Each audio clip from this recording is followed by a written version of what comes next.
বিভিন্ন বাজারে হানা দিল পুলিশ এনফোর্সমেন্ট ব্রাঞ্চ, কৃষি বিপণন দপ্তর, সাধারণ প্রশাসন। হুগলির শ্রীরামপুর মাহেশ বাজার, ব্যান্ডেল বাজার, চন্দননগর লক্ষ্মীগঞ্জ বাজারে অভিযান চলল এদিন। শ্রীরামপুর থানার পুলিশ, চুঁচুড়া ও চন্দননগরের থানার পুলিশ কর্মীদের সঙ্গে নিয়ে অভিযান চালান আধিকারিকরা। কাঁচা আনাজের দাম গত কদিনে আগুন হয়েছে, বাড়ছে নিত্য প্রয়োজনীয় জিনিসের দাম। হেঁসেল চালাতে হিমশিম অবস্থা মধ্যবিত্তের। কাঁচা আনাজ ও মাছের পাইকারি বাজারে কী দাম, খুচরো বাজারেই বা কত, সব খতিয়ে দেখে নিচ্ছেন আধিকারিকরা। বিভিন্ন বাজারে কথা বলছেন ক্রেতা বিক্রেতাদের সাথে, পাশাপাশি খতিয়ে দেখছেন ওজন যন্ত্র। কোথাও কালোবাজারির চেষ্টা হচ্ছে কিনা তাও খতিয়ে দেখে নিচ্ছেন। পরিস্থিতির সুযোগ নিয়ে দাম বাড়লে তার বিরুদ্ধে ব্যবস্থা নেওয়া হবে বলে জানা গেছে। ব্যান্ডেল বাজারে অভিযানে চুঁচুড়া মগরা ব্লকের বিডিও উপস্থিত ছিলেন।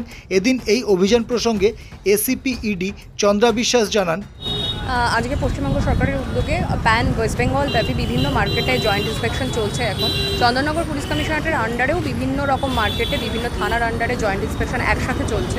আমরা এই মুহূর্তে আছি শ্রীরামপুর মাহেশের মার্কেটে। সেখানে 1 ঘন্টার উপর ধরে মার্কেট ইন্সপেকশন করা হলো।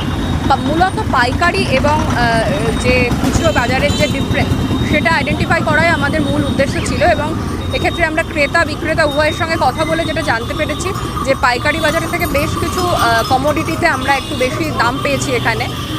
যেমন সবজি বাজারের মধ্যে পেঁয়াজ, ঝিঙে, টমেটো, শসা, এই জিনিসগুলোতে আমরা বেশি দাম পেয়েছি।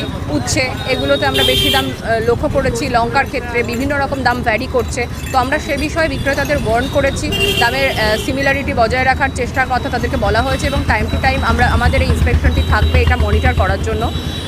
বিশেষ করে আমরা আজকে মাছের বাজারে অনেক ক্রেতাদের অসন্তোষ শুনেছি এবং সে বিষয়ে বিভিন্ন বিক্রেতাদের সঙ্গে কথা বলে আমরা অনেক ডিসক্রিপেন্সি সেখানেও নোটিস করেছি এবং তাদেরকেও ওয়ার্ন করা হয়েছে মাছের দামের সঙ্গতি রাখার জন্য।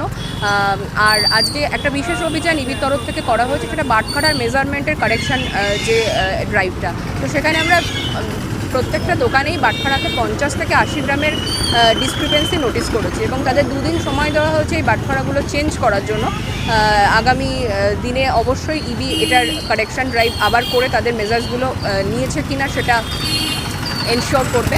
তো ক্রেতাদের মধ্যে আজকে এই অভিযানটির উপর দেখলাম বেশ সন্তোষ প্রকাশ করেছেন তারা। তাদের যা যা অভিযোগ ছিল তারা আমাদের জানাতে পেরেছেন এবং আজকে কারেক্টেড প্রাইসে জিনিস কিনতে পেরেও তারা খুশি হয়েছে।